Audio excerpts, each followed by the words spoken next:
안녕하십니까. 이어서 경남 뉴스입니다. 국내 차 생산량은 줄고 있지만 해외 수입은 늘고 있습니다. 소비량마저 줄어들고 있어 대책 마련이 시급합니다. 최세진 기자가 취재했습니다. 20년 넘게 차를 생산하고 있는 김신호 씨. 한때는 차 생산으로 한 해 매출을 2억 원까지 올렸지만 지금은 절반 수준으로 뚝 떨어졌습니다. 경기 부진으로 소비 심리가 위축되면서 차 소비도 함께 감소했습니다. 기호식품이다 보니까 차는 먹어도 되고 안 먹어도 되잖아요. 경기가 어렵다 보니까 아무래도 소비는 옛날보다 많이 줄어든 것 같습니다. 실제로 전국의 차 생산량은 지난 2006년 4,000톤에서 2013년 2,700톤으로 감소했고 재배 면적도 7년 동안 23%나 줄어들었습니다. 반면 차 수입량은 계속 늘어 최근 5년 동안 차 수입액은 3배나 늘었고 특히 녹차는 1년에 2배 가까이 증가하는 추세입니다. 국내 생산량은 줄어들고 수입량은 늘고 있는 것입니다. 차 음료 시장에서도 녹차가 차지하는 비중은 미미합니다. 국내 차 음료 시장은 5년 만에 2배 정도 성장했습니다. 하지만 헛개차, 마태차 등 기타 차 종류의 점유율은 늘어난 반면 녹차 점유율은 5% 내외에 불과합니다. 더군다나 커피 시장은 점점 증가해 지난해 커피 수입액은 6억 달러로 지난 10년 동안 2.6배 성장했습니다. 차 산업 같은 경우는 차 산업이 있음으로 인해서 다래라든지 여러 가지 차를 마심으로 인해서 오는 차 문화라든지 많은 게 형성이 되기 때문에 차 생산 농민들은 중국과 일본 등에 뒤처진 차 산업을 발전시키기 위한 정부 차원의 대책을 요구하고 있습니다. KBS 뉴스 최세진입니다. 홀로 사는 노인과 대학생 봉사자들을 연결해 함께 다양한 활동을 하는 복지 사업이 호응을 얻고 있습니다. 쓸쓸히 시간을 보내던 독거 노인들에게 손자와 손녀가 생기면서 삶에 활력을 주고 있습니다. 김준원 기자의 보도입니다. 올해 89살인 옹성자 할머니 댁에 반가운 손님들이 찾아왔습니다. 일주일마다 한 번씩 꼬박꼬박 만나는 대학교 청년 봉사단. 딸 셋을 결혼시키고 10년 가까이 혼자 지내던 할머니에겐 새로 생긴 손자 손녀나 다름없습니다. 함께 지점토 작품을 만들며 일상의 피로와 외로움을 떨칩니다. 학생들하고 노니까 좋고 주물러주고 우리 아들 메꾸네만. 창원 의창구청과 창원대학교 노인문제연구실이 함께 지난 3월부터 시작한 독거노인과 청년 사랑잇기 사업. 기초생활수급자와 차상위 계층이 아니기 때문에 돌봄 서비스를 받지 못했던 지역 독거노인 10명에게 새 가족이 생겼습니다. 처음엔 아무래도 어르신들은 댁에 방문하는 걸 좀 꺼려하시고 특히나 낯선 사람들이니까 좀 그러신데 좀 시간이 지나면 어르신들이 마음 열어주시고 하시니까. 80이 넘는 고령이지만 손주뻘 되는 학생들과 산책과 요리, 공예 등 다채로운 프로그램을 함께합니다. 본인들이 직접 사회에 나와가지고 활동에 참여함으로 해서 자기 삶의 요역도 고치시키고 살아가는 목적도 달성할 수 있지 않을까. 100세 시대를 맞았지만 외롭게 노년을 보내는 노인들. 지속가능한 봉사활동을 통해 가족 구성원과 같은 친밀도를 느끼면서 삶의 활기를 되찾고 있습니다. KBS 뉴스 김준원입니다. 창원지방검찰청 공안부는 북한을 맹목적으로 찬양한 이적 표현물과 자작글을 인터넷에 올린 혐의로 옛 통합진보당 당원 35살 진모 씨를 구속했습니다. 진 씨는 2011년 4월부터 지난해 9월 사이 인터넷 포털 사이트에 서방의 유토피아, 북한에서 찾다라는 문건 등 이적 표현물 793건을 올린 혐의를 받고 있습니다. 경남과 부산, 울산 등 동남권 지역의 상장기업 주가가 오름세를 나타내고 있습니다. 한국거래소 조사 결과 지난달 말 기준으로 경남, 부산, 울산 지역의 상장기업의 주가 등락률은 지난해 12월 말에 비해 30% 가까이 올랐습니다.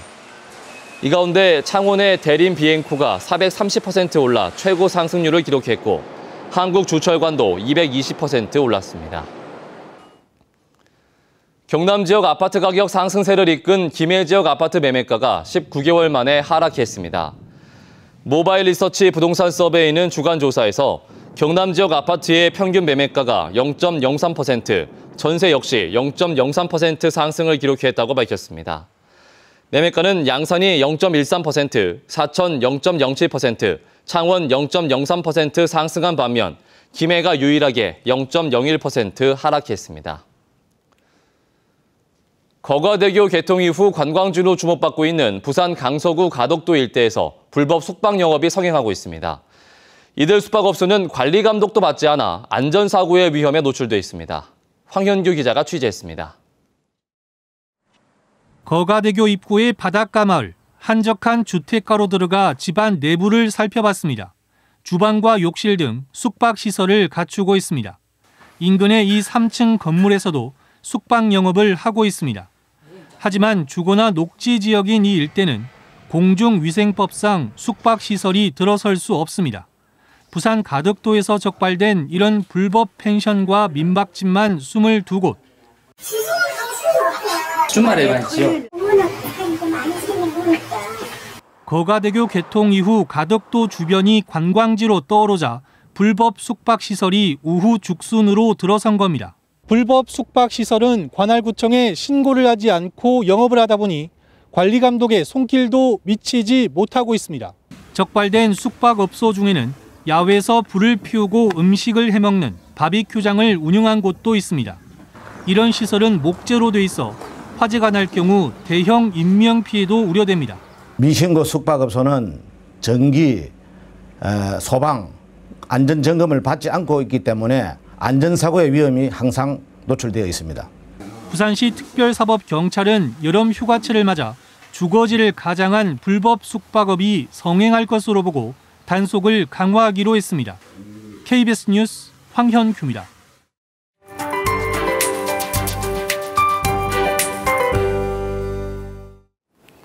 더위의 기세가 무섭습니다. 오늘도 불볕 더위가 이어지겠는데요. 창원이 32도, 밀양이 34도로 대부분 지역에서 30도를 웃돌며 한낮 더위가 기승을 부리겠습니다. 현재 경남 지역으로 폭염주의보가 내려진 지역은 총 10개 시군입니다. 폭염주의보는 보통 이틀째 이어지고 있는데요. 이 폭염주의보는 이틀 이상 33도 이상의 기온이 지속될 때 내려집니다.